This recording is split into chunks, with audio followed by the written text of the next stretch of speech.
Hi, my name is Caden Bradstreet and I'm doing my Persuasive speech today over texting and driving.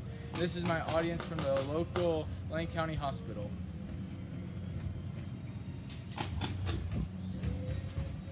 Every year, thousands of people die from texting and driving. And sometimes they don't even realize it because they realize that they are not the only ones in danger. It was important to study the people who do it, the consequences, how to avoid it, and also the statistics. First, I was important to study the people who do it.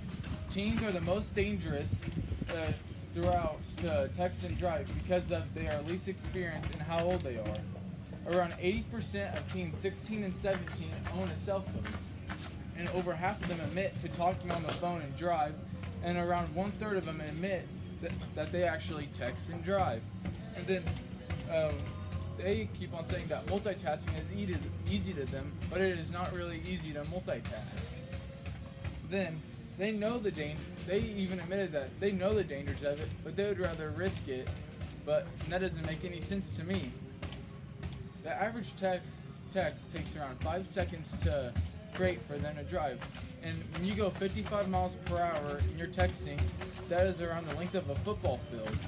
So a lot can happen in that short of time. Second, it can have a lot of severe consequences when you text and drive. There are 32 states that say that you cannot have your phone with you when you drive. Kansas is not one of them. Kansas says you can be on your phone to talk, but you cannot be on your phone to text. They have a $60 fine. But then in California, because of how much people they have, you can't be on your cell phone at all when you drive, but they only have a $20 fine.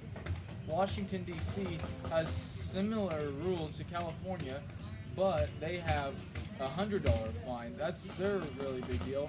But in Alaska, that is where the fine is a lot. You can get fined up to $10,000, and then also a year up in jail for texting and driving. And that is a lot. And the average fine in the U.S. is $100. And recently, New Jersey, they passed a law that a person who is driving and someone sends them a text and that driver gets in a wreck, that person who sending them a text can get in trouble. Because around 9 years ago, a couple was on a motorcycle ride and a teen driver who was texting crashed into them, and both couples lost their legs, and they lost their legs from getting crashed, and they ended up suing the teen's girlfriend for keeping on texting him, even though she knew he was driving. Third, people are asking the questions how to avoid it. Several companies are trying to figure out a way how to avoid it. Several companies are trying to make handheld devices where you can, like in your car, you can touch a button, you can say text and all that, but sometimes that doesn't work and it leads to the same incident. And then Sprint has a new rule and they have a little app on their phone that can disable a person's phone from doing anything when a car reaches a certain speed to try to stop all the wrecks. And a parent can make that where you cannot delete it. And then Verizon also has an app like that, but you have to download it. Then some cars have little sensors on the side what warns you when a car is coming by you or in your blind spot. And they can also sense when a crash is happening in front of you and can automatically stop your car. Third, here are some of the statistics behind it. In 2005, 9.8 billion text messages were sent in the United States, but just 3 years later, it was all the way up to 110.4 billion texts, which is a significant increase in text messages and people texting and driving and other stuff.